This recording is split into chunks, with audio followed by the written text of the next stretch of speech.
1 2 3 no problem I can reverse that car මං ගාව තියෙනවා බබා කතා කියනවා මේ ඇඳේවා කතා කරන්න දේවල් මරු කියලා අයිබෝවන් බෙඩ් ටෝක් බොහොම ස්තුති කියන්න ඕනේ මේක බලනවා කියලා මට ආරංචියක් ආවා ඒ කියන්නේ මේ යන තැනවල කියනවා මේ ඇඳේවා කතා කරන්න දේවල් මරු කියලා මම කියන්න මේක මගේ ඩ්‍රයිවිං ස්කිල්ස් මම ඇත්ත කියන්න ඕනේ මට ඩ්‍රයිවිං එච්චර කැමතිත් නෑ මම ඒක එච්චර වැඩකාරයෙකුත් නෙමෙයි මම කියන්නම් මම මගේ ඩ්‍රයිවිං ටෙස්ට් එක පාස් කරේ කොහොමද කියලා කියලා කාටවත් මේක කම්ප්ලේන් කරන්න එපා ඊට පස්සේ පව් සෝ මම ඉතින් ඩ්‍රයිවිං ටෙස්ට් ගියා ඒකට ඉතින් වෑන් වලනේ ට්‍රේන් කරන්නේ අනේ ඒක ගියර් 1 2 3 හැමදාම මම එක්කෝ මම මැරෙනවා නැත්නම් ඉන්ස්ට්‍රක්ටර් නැත්නම් පාරේ හිටපු කෙනෙක් අනිවාර්යෙන් මැරෙනවා අන්තිමට මගේ ඉන්ස්ට්‍රක්ටර් මාව ගෙනිච්චේ ඔය ස්කෙල්ටන් රෝඩ් ඒ පැත්තට පූසෙක්වත් නැහැ දවල් වෙලාවේ ඒකේ තමයි මම රිහර්ස් කරේ කොහොමද මේ යන්නේ කියලා ඩ්‍රයිවිං ටෙස්ට් දැන් මම දැනගත්තා මම මේ ඩ්‍රයිවිං ටෙස්ට් එකට ඇප්ලයි කරන්න රිට්න එක කරලා මාස 3ක් ඉන්න ඕනේ කියලා. ඔතන ගියාම මම ඉතින් ෆේල්. එච්චරයි උනේ.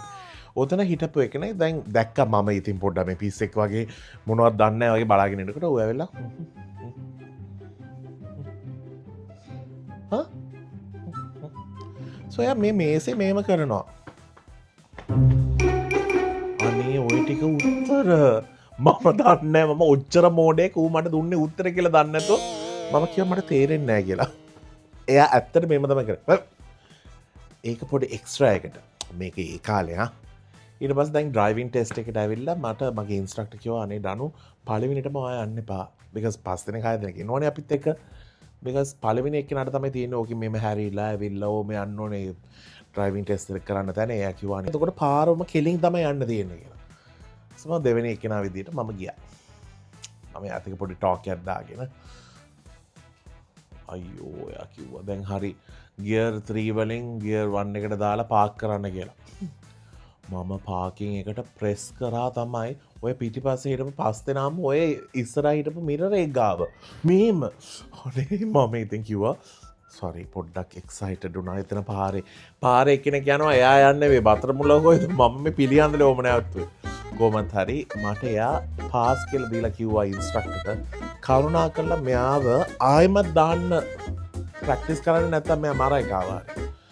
කොහොමත් හරි ඔන්න બોලේ මම දැන් ඩ්‍රයිවිං පටන් ගත්තා ඔටෝමේටඩ් කාර්ත් එක්ක. ගත්ත පළවෙනි දවස මගේ අලුත් ඇක්සියා පෙරඩුවා.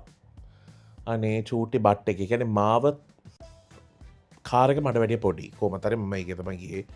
පළවෙනි දවස් ගෙදර පාක් කරන්නකොට දොරේ හැන්ඩල් එකේ කෑල්ලක් මගේ බිත්තියත් එක්ක ගියා. ඒ කියන්නේ හූරලම ගියා. මම ඒ දවස් අඬලා ඉන්ෂුරන්ස් ආවා ඉතින් ගන්න. මේ කොච්චර කල්ද? අද කියන්නේ අද යා කිලෝමීටර් දැකලා කිව්වා අනේ මේ කිලෝමීටර් 70ක්වත් නෑනේ. අද තමයි මම ගෙනාවේ අනිත් 70 ඔය මම රත්මලානෙන් කොළඹට ගෙනියන්න බලපු ගාන. එයා කිව්වා නේ සෝරි සර්. ඒ දවසේ ඉඳන් හැම මාසෙම මම කොහමත් හරි ඔය වාහනේ හප්ප කරා. ඊටු කතා වෙන දවසක් කියන්න. දිගයිනේ මේක නැත්තම්. බයි.